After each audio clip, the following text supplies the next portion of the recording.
Alright, we've got the Masterverb here, which is our creation. Actually, Leo Fenders. It's a 59 Bassman with a 62 reverb unit wired in front. Hand soldered and just an incredible amp. The cabinets are pine, finger joint pine. Incredible sounding amp. We're going to do a few licks with this Fender Custom Shop Strat Rosewood board.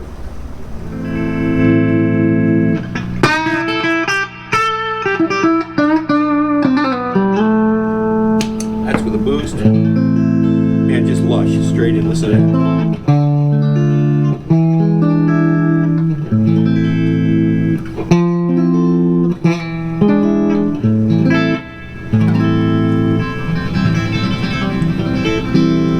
Extremely touch sensitive.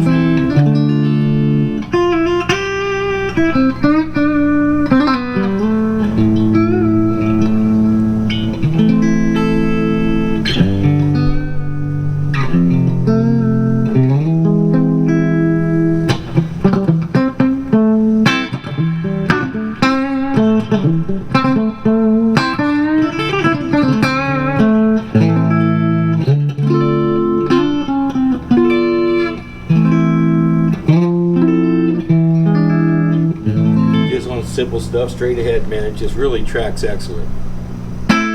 Next we're going to do a telly and do some telly licks, and there you go. So what we got here, homegrown in Idaho, our good friend Dave Skipper, a great bluegrass player, and a great luthier. He builds mandolins, and one of his favorite things to build is tellies. So homegrown here with our Masterverb and this telly together, we got some great stuff going on. Check it out.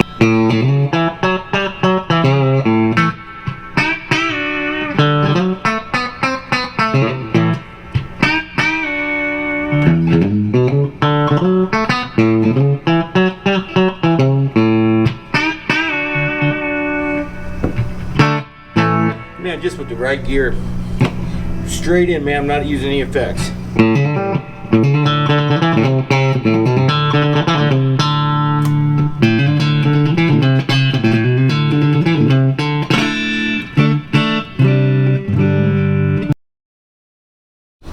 Okay, so what do we have here? We have a Les Paul R7 from 2013. I was a Gibson dealer for years, and I've handled a lot of Gibsons. I've owned 3 57 gold tops and a couple 59ers. But great guitar here.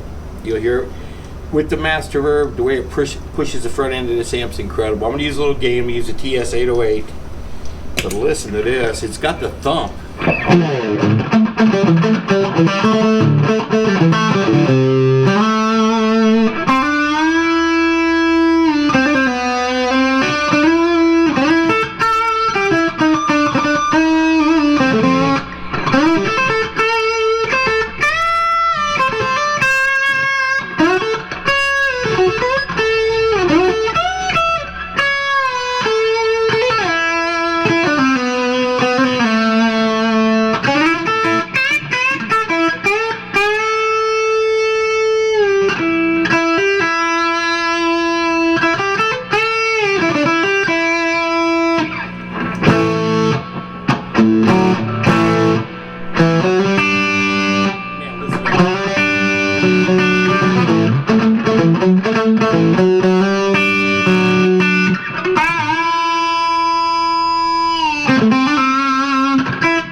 Clean, man.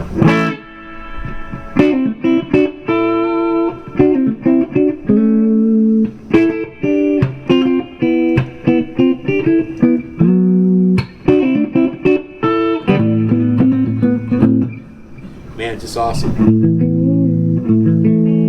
There you go.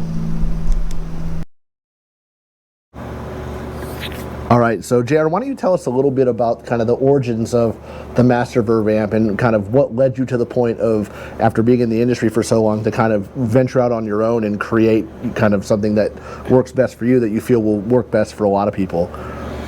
I guess it goes back to, I started playing in 1967, that's how old a fellow I am. I got a lot of experience with it, and the Bassman was always the iconic sound. everything that's out there has bassmans in its origin. We won't get into a bunch of tech talk, but I always loved the tone with a 59 bassman, particularly with the reverb in front of it. A 2 reverb unit pushing the front end of the bassman just always gave it such a lush sound. I was fortunate to have great gigs. I was blessed. I got to do shows with Greg Allman. I played with Ike Turner. Lots of great players. Last thing, I guess Spencer Davis, who inspired everybody, taught Jimi Hendrix the Jimi Hendrix chord. Not open for discussion. Anyway, I mean, Greg Allman said, I had this bassman there and I had a Marshall that was screwing up. And he says, why do you keep messing with that Marshall? He said, the Fender 9 Bassman is the best guitar amp ever built. I went, whoa. So he was about to draw some controversy. This was in a studio setting, and he said, period. Not open for discussion. 59 Bassman, period. But it's always been such a great tone. And then fast forward, I met Chris Murray, who's a local electrical engineer who retired from high tech, I think Micron, Hewlett Packard, folks like that. And he's a great guitar player and bass player, and he builds amps in the Idaho area. He calls them the Idaho Flyer, and they're typically 5E3 small Tweed Deluxes. So I talked to Chris and I said, you know, man, I always wanted to have 59 Bassman in a head with a reverb in front of it. Can it be done? And he said, of course. And we went to work on it, and the cabinets are done down in North Carolina. They're finger joint pine, but when we put this thing together, he would bring it in different forms and say, do you like it like this? Do you like it like that? And ultimately, I found that the Bassman sound that I liked the best, and he said, the Masterverb lives. And that's been the journey. This is just, it's so cool. I just love the amp because it's so practical. It's basic. And the old thing, it takes pedals good, is, man, this one takes pedals good. So that's where it came about. I've used it in club settings already a few times. And this is with the 210 cabinet. We've done some with the 212 cabinet, and it's even boomier. I did it with the 210 cabinet just to make it lighter. There's a lot, at the end of the day, 20 inches of speaker mass, and 10s have a lot of boom to them, and clarity and definition.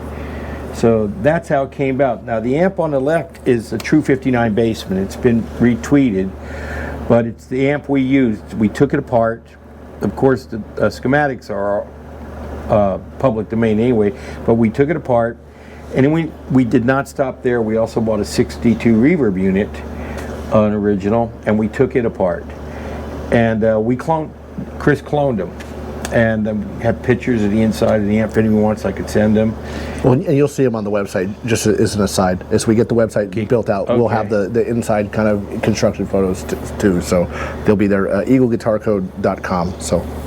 Yeah, it's awesome. I mean, all roads lead back to the Fender Bassman at the end of the day. Everyone knows the story of Marshall and Randy Smith with Mesa Boogie putting Bassman transformers in Princeton reverbs with a JBL and stuff. And David Lindley told me that the Dumble he had was actually Bassman designed. Anyway, that's the story of our Masterverb. Cool. We appreciate it.